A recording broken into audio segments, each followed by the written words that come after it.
미국 뉴욕의 그 이스티 빌리지에는 오이지라는 레스토랑이 있습니다. 이 오이지 레스토랑은요, 김세홍 셰프가 운영하는 대표적인 한국 식당입니다. 좌석수는 한 90개 되고요. 뉴욕의 가장 고급진 한국 식당으로 매일 한 200여 명의 손님이 오면서 연 160억의 매출을 기록하고 있습니다. 작년과 올해 여러분 아시죠? 미쉐린 그것을 원스타를 2번이나 연속해서 받았습니다. 뉴욕에서 가장 화려하고 또 가장 뛰어난 이 오이지 식당을 운영하는 이 김세홍 셰프는 좀 독특한 이력이 있습니다. 그는 한국에서 경영학을 전공했고요. 대기업에서 이제 직장 생활을 하다가 이 계속 파견 나가면서 뉴욕에 올 때마다 이 한국 식당의 그 형편없는 그 수준에 좀 많이 실망을 했습니다. 그래서 이분이 결심하기를 내가 제대로 된 그 한국 식당을 해외에서 만들어 보고 싶다라고 결심을 해서 미국 요리 협회, 미국 요리 학교에 등록을 하게 됩니다. 그리고 그 재학 중에 요리 외에도 뭐 재료 관리, 인사, 그 다음에 체계적인 미국의 그 레스토랑 경영 시스템도 배우고, 그래서 오늘날 대표적인 이 한국 식당으로 이 오이지, 여러분 아시죠? 이 오이지 식당이라고 해서 뉴욕에 굉장히 유명한 식당이 있다고 합니다. 여러분 한번 뉴욕 한번 가보셔야죠. 네. 가서 한번 오이지 한번 먹어보면 좋을 것, 아니, 오이지 식당에 가서 한번 찾아보면 좋겠습니다. 저는 이 김세용 셰프가 이루었던 그 모습, 그리고 왜 제대로 된 한인 그 식당이 없냐라는 그 결핍의 문제를 두고 본인이 잘 다니는 대기업을 때려치고 경영학을 전공해서 요리로 전공을 바꾸고 결국은 꿈을 이루고 지금 당당하게 뉴욕의 10개 중에 하나, 베스트 10 중에 하나로 선택된 요리가 또 셰프로 지금 이제 얼마 전에 신문에 크게 났습니다. 저는 이 김세용 셰프를 보면서 어떤 결핍을 통해서 자신의 꿈을 이룬 이 모습이 마치 오늘 우리가 읽은 느헤미야처럼 어떤 이 조국의 황폐한 상황을 듣고 또 울면서 하나님 앞에 기도하고 결국은 그 하나님이 조국 예루살렘을 변화시킬 꿈과 비전을 주셨고 그것을 이룬 느헤미야랑 참 닮은 모습이 있다라고 생각이 듭니다. 여러분은 어떤 비전과 어떤 꿈이 있으십니까? 또 여러분은 이거 정말 고치고 싶어, 이거 정말 바꾸고 싶어 라고 하는 어떤 결핍과 어떤 변화에 목마른 어떤 그 꿈이 있으십니까? 오늘 이 말씀을 듣는 모든 분들에게 그 하나님의 주신 비전과 꿈이 이루어지는 것에 대해서 같이 좀 나눠보고자 합니다. 오늘 느헤미야는 느헤미야서 1장 1절에 보면 아닥사스 땅 제20년 기스리월에라고 되어 있습니다. 이것이 태양력으로는 11월에서 12월이라고 말씀을 드렸죠. 그리고 느헤미야서 2장 1절에 아닥사스 왕 제20년 니산월에라고 되어 있습니다. 이 니산월이 이제 태양력으로 치면 한 3, 4월 정도 됩니다. 그러니까 11월에서 12월 그리고 3월에서 4월 정도면 약 4개월 정도 느헤미야가 기도했다는 것들을 알 수 있었죠. 이 조국의 황폐한 상황, 무너진 상황, 성문들은 불타고 지금 많은 사람들이 유린당하고 있는 이 아픈 조국의 현실을 두고 4개월 동안 느헤미야는 기도했던 것이죠.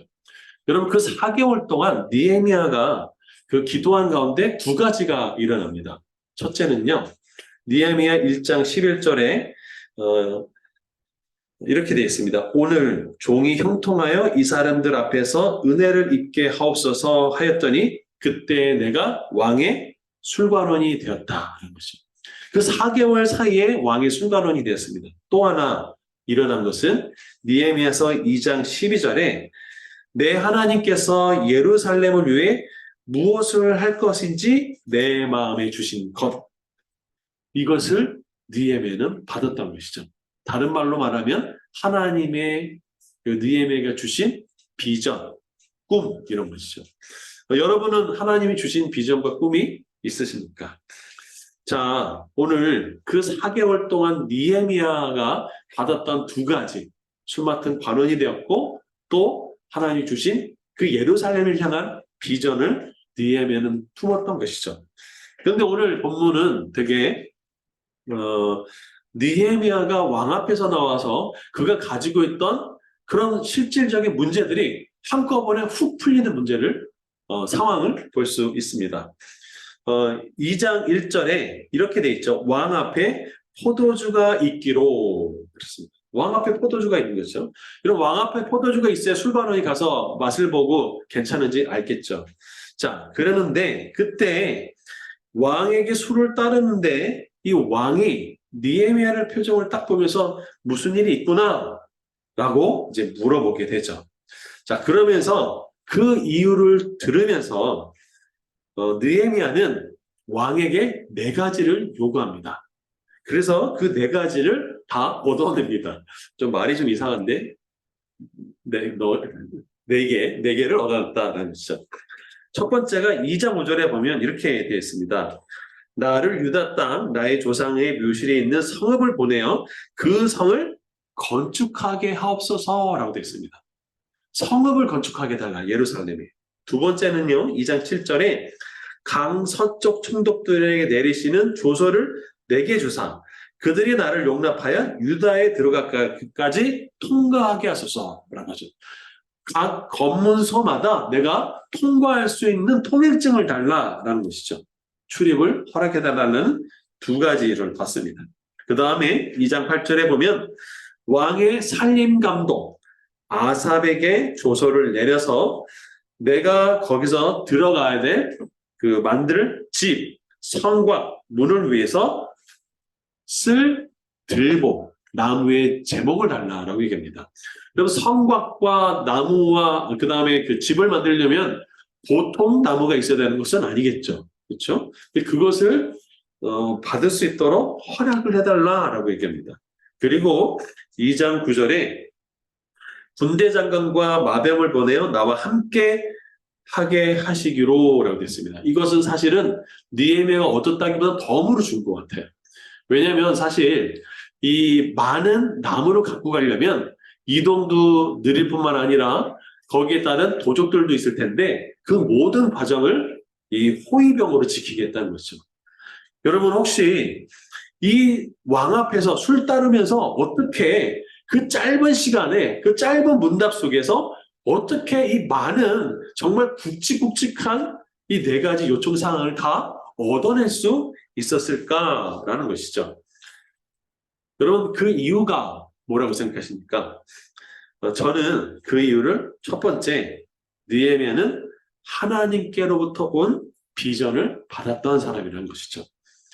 2장 12절에 하나님께서 예루살렘을 위해 무엇을 할 것인지 내 마음에 주신 것이었죠. 이 황폐한 땅, 또 무너진 곳, 또 성읍들이 불타고 그 사람들이 유리된 그곳에 하나님이 그 느헤미야 마음에 준 것, 그것이 뭐냐면 바로 하나님의 비전, 하나님의 꿈, 그것을 받았다라는 것이죠. 여러분, 그런데 느헤미야 상황은 1장을 보면 4개월 동안 울었던 것 같아요. 금식하고 울고 그랬죠. 여러분, 이 소식을 듣고 슬퍼하지 않을 사람이 없었겠죠. 안타까워하지 않을 사람이 없었겠죠. 같이 마음 아파하겠죠. 그런데 느헤미야는요, 체념하거나 통곡하거나 울고만 있던 사람이 아니라 그 무너진 자리, 황폐한 자리, 실패한 그 자리에 하나님의 꿈, 하나님의 비전을 받았던 사람이었던 거죠.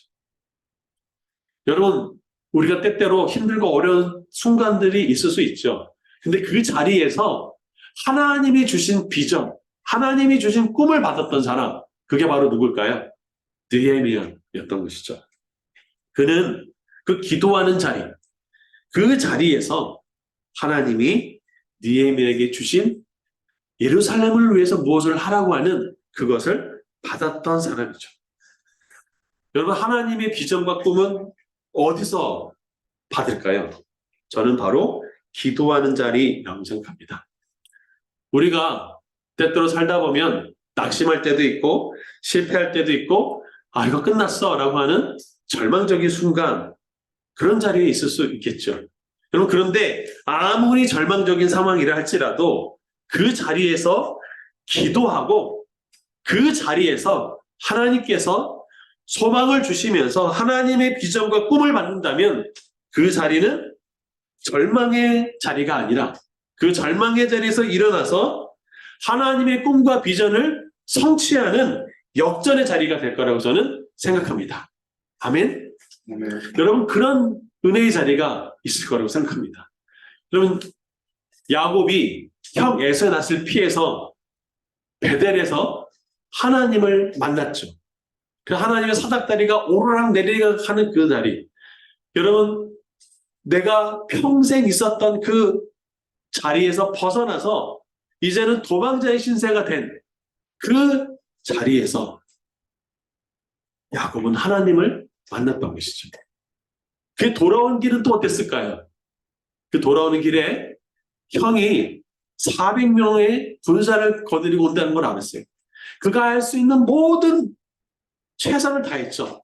무리를 두 대로 나누고 또 미리 그 형의 마음 풀기 위해서 종들을 보내고 선물을 보내고, 그래도 여전히 오고 있는 그 400명.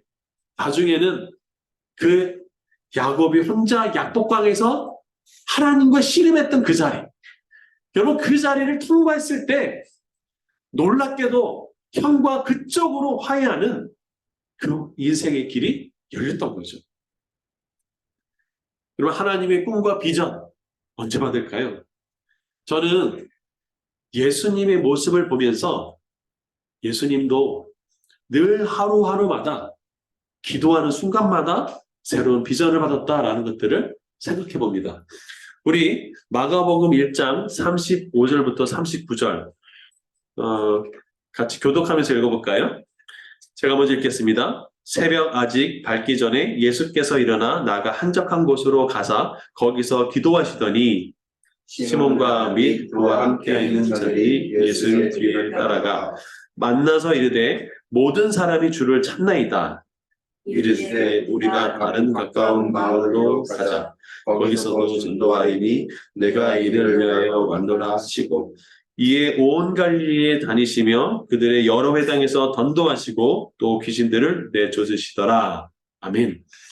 여러분, 아침 새벽 미명에 예수님이 한적한 곳 기도의 자리에서 기도하셨습니다.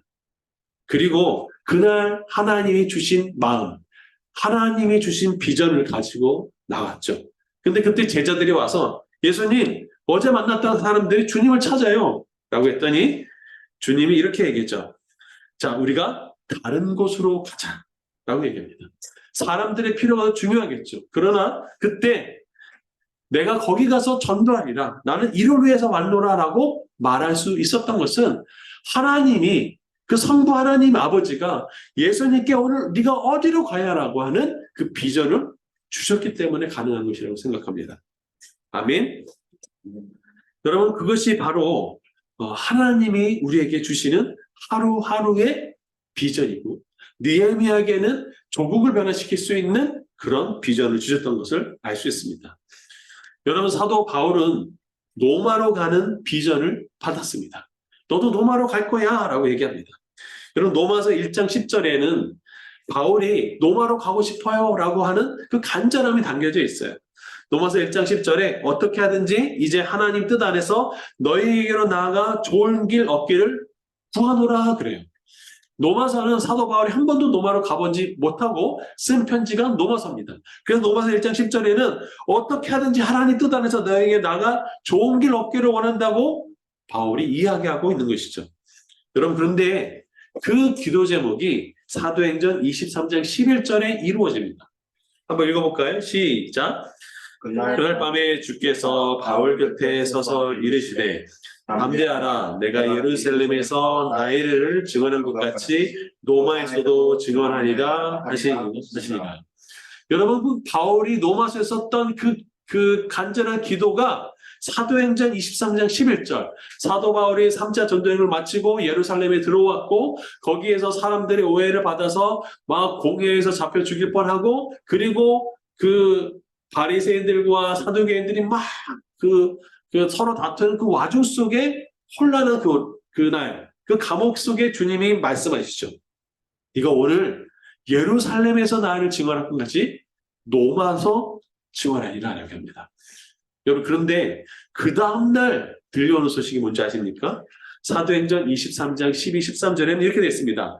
날이 새매 유대인들이 당을 지어 맹세하되 바울을 죽이기 전까지는 먹지도 마시지도 않겠다라고 하는 특공대가 40명이 조직이 됩니다. 여러분, 어젯밤에 주님이 너 로마로 갈 거야 그런데 오늘 아침에는 40명의 특공대가 조직됐다는 것들은 바울의 조카한테 듣게 되죠. 여러분, 얼마나 현실과 또 내가 알고 있는 주님의 비전이 다른지 모르죠. 그런데 어떤 일이 벌어지나요? 사도 바울은 이 바울의 그 조카를 통해서 천부장에게 인도했고 그날 밤에 바로 가이사라로 호송되는 일이 벌어집니다. 여러분, 이렇게 사도 바울이 가이사에서 호송돼가지고 가면서 2년 동안 그 감옥에 있으면서 결국은 어떻게 될까요? 결국은 로마로 가는 배를 타게 됩니다. 그래서 로마로 가면서 그 배가 결국 막 그 풍랑을 통해서 이제 침몰 직전에 있을 그때 사도행전 27장 23절과 34절에 바울이 이렇게 서서 얘기합니다. 내가 속한 바 곧 내가 섬기는 하나님의 사자가 어젯밤에 내 곁에 서서 말하되 바울아 두려워하지 말라. 내가 가이사 앞에 서야겠고, 가이사가 로마의 황제죠. 또 하나님께서 너와 함께 행하는 자를 다 내게 주셨다 하였느니. 여러분, 아무리 풍랑이 있고 또 사도 바울을 죽이려고 특공대 40명 결국 로마로 갔잖아요. 그 특공대 40명은 죽었을까요? 안 죽었을까요? 먹지도 아니하시고 마시기도 아니겠다고. 어떨까요? 여러분, 그런데 이렇게 하나님이 주셨던 그 비전과 꿈은 어떻게 이루어질까라는 거죠. 저는 이 말씀을 묵상하면서 하나님이 주신 비전, 하나님이 주신 사역은 하나님이 이루신다라고 고백합니다. 스가랴 4장 6절 같이 한번 읽어볼까요? 시작. 그가 내게 대답하여 이르시되 여호와께서 수룹바벨에게 하신 말씀이 이러하니라. 만군의 여호와께서 말씀하시되 이는 힘으로 되지 아니하며 능력으로 되지 아니하며 오직 나의 영으로 되느니라. 아멘. 우리 옆에 있는 분하고 얘기할까요? 오직 하나님의 영으로 됩니다. 하나님의 영으로 됩니다. 아멘. 아멘. 우리가 때로는 아무리 열심히 일하고 아무리 노력하고 해도 계속 맡길 때가 있다면 그때는 하나님께 맡겨야 될지도, 그리고 우리의 힘을 빼야 될지도, 하나님이 일해 주시옵소서 라고 맡겨야 될 거라고 생각합니다. 하나님의 사역은 그렇게 하나님의 은혜로 하나님의 손으로 하는 것이죠. 여러분, 느헤미야에게 주신 그 하나님의 비전 꿈이 어떻게 가능했을까? 느헤미야에서는 1장 11절에 이렇게 얘기하고 있죠. 하나님의 선한 손이 나를 도우심으로 왕이 허락하고 라고 되어 있습니다. 여러분, 하나님의 선한 손이 도우셨기 때문에 느헤미야의 기도를 들으시고 왕의 앞에서 술관원이 됐습니다.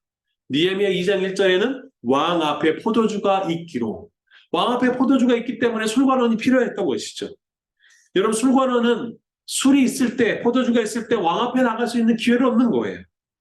그러니까 술에 그냥 포도주가 있었던 게 아니라는 얘기를 하고 있는 거죠. 요셉은 바로 왕 앞에, 바로 왕의 술시중을 드는 이 술관원이 하필이면 그 요셉에 갇혀있는 그 보디발 장군의 감옥에 들어오게 됐잖아요. 여러분, 하나님의 사역, 하나님의 비전에는 결코 우연이 없습니다. 다 하나님의 선한 손이 있을 뿐인 것을 고백합니다. 아멘. 아멘. 여러분, 그래서 느헤미야는 왕에게 자신이 필요한 것을 요청했고 또 그 모든 것을 허락받았다라는 것을 알 수 있죠. 여러분, 제가 종종 얘기하는데 삽질 하지 마십시오. 이렇게 했습니다. 그럼 삽질과 하나님의 손의 차이는 뭘까요? 내가 하는 하나님. 네. 삽질은요, 내가 내 힘을 들여 내가 원하는 것을 얻고자 하는 것이 삽질입니다. 그렇죠? 근데 하나님의 선한 손은 언제 베풀어질까요? 우리가 안 돼, 절망이야, 끝났어, 낙담이야 라고 그 울고 있는 그 자리에서 포기하지 않고 하나님께 기도할 때 하나님 새로운 비전을 주십니다. 또 느헤미야가 4개월 동안 기다렸던 것처럼 하나님의 때를 기다리는 자에게는 하나님이 정확한 때에 하나님의 선한 손을 통해서 환경을 변화시키고 필요한 모든 것을 공급해 주시고 있는 것을 바로 느헤미야를 통해서 알 수 있는 것이죠. 여기에 하나님의 비전, 하나님의 꿈을 이룬 그 느헤미야의 지혜는 뭘까라는 것이죠.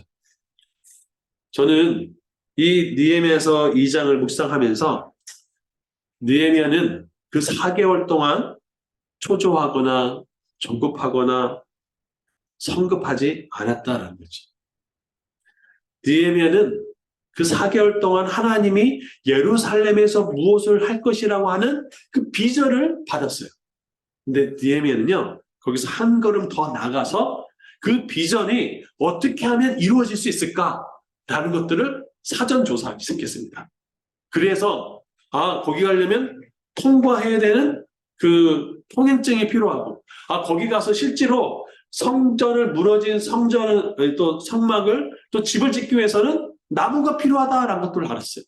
그리고 사람들에게 통과할 수 있도록 또 그것을 위해서는 이 살림을 맡고 있는 그 왕의 나무를 맡고 있는 그 아삽의 조소가 필요하다는, 아삽의 허락이 필요하다는 것들을 알았어요.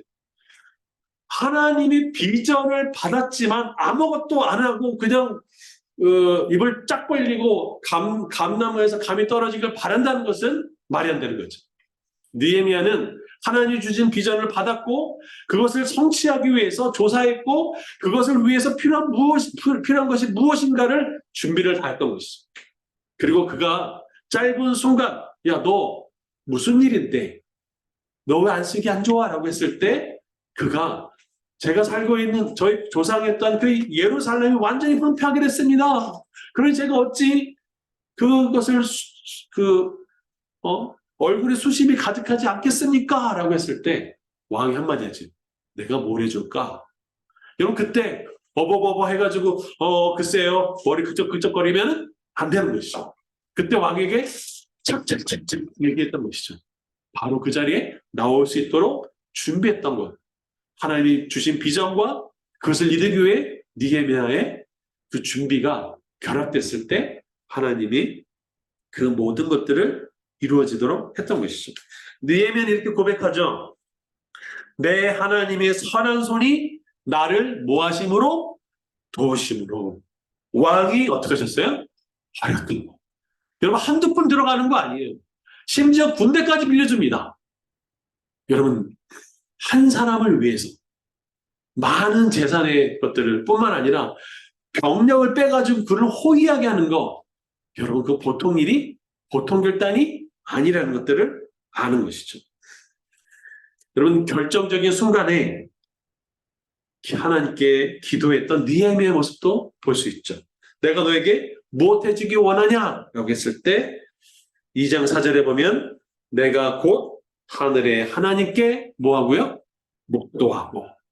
이걸 흔히 우리가 말하는 화살기도라고 이야기하죠. 이게 바로 느헤미야가 하나님이 주신 비전을 이루어가는 그 지혜라고 할 수 있었던 거죠. 그러면서 2장 12절을 보면 하나님께서 예루살렘을 위해 무엇을 할 것인지 내 마음에 주신 것을 내가 아무에게도 뭘 하지 않았어요? 말하지 아니하고 라고 되어 있습니다. 여기서 굉장한 신중한 느헤미야의 모습을 볼 수 있었던 거죠. 그는 말이 무거웠던 것들을 알 수 있었어요. 그렇죠? 아무에게나 얘기하지 않았죠. 그러면서 하나님이 어떻게 도우시는가, 어떻게 풀어가시는가를 잠잠히 기다릴 수 있었던 거죠. 4개월 동안 묵묵히 하나님께 기도했고, 하나님이 갑자기 길을 여셔서 술관원이 됐고, 하나님이 길을 여셔서 술이 포도주가 놓여 있어서 술관원이 필요했고, 거기서 안색이 안 좋을 때 너 왜 그래 라고 했을 때 제가 이러이러서서 술이 안색이 안 좋습니다 라고 얘기했고, 내가 너한테 뭘 해줄까 했을 때 왕이 생각지도 못했던 모든 것들을 쫙 얘기했었던 완벽히 준비됐던 사람, 바로 그가 느헤미야였던 것이죠. 여러분, 정중동의 지혜라는 말이 있습니다. 무슨 소리냐면 가만히 멈추지만 움직일 때는 움직이는, 그래서 멈출 때 멈추고 움직일 때 움직이는 그 정중동의 지혜를 가졌던 사람, 멈출 때는 가만히 잠잠히 하나님의 때를 기다렸고 나가야 할 때는 재빠르게 나가서 그 기회를 잡았던 사람, 바로 느헤미야의 지혜라고 할 수 있습니다. 오늘 저는 여러분이 하나님이 여러분이 주신 그 지혜와 꿈들을 성취하는 그런 느헤미야의 지혜를 갖기를 원합니다. 말씀을 좀 정리하겠습니다. 여러분, 기도의 수준이 그 사람의 삶을 결정합니다. 우리가 때때로 결핍의 자리, 낙담의 자리, 또 좌절의 자리, 포기하고 싶은 자리에 포기하지 않고 기도하는 사람이 개인과 국가와 사회를 변화시켰습니다. 왜냐하면 그 기도하는 자리가 하나님의 비전을 받는 자리라고 하나님은 성경에서 수많은 사람들을 통해서 말씀하셨기 때문에 그렇습니다. 여러분, 비전을 받았다면 어떻게 될까요? 예, 하나님이 하시겠죠. 아니요. 비전을 이루기 위해서 계획을 세우고 그 비전이 이루어지기 위해서 필요한 것들에 대한 사전조사를 했던 것을 알 수 있습니다. 그렇다고 해서 조급하거나 성급하거나 불안하다고 함부로 움직이지 않았고 하나님의 때를 정확하게 포착해서 움직였던 것을 알 수 있습니다.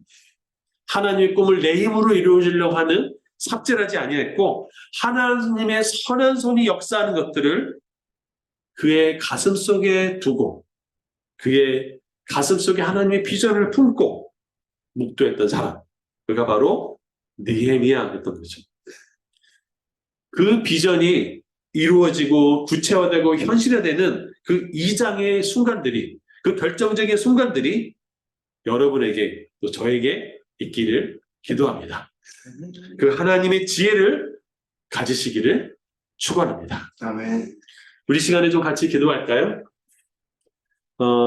여러분, 하나님이 여러분에 주신 비전, 꿈, 그것이 무엇입니까?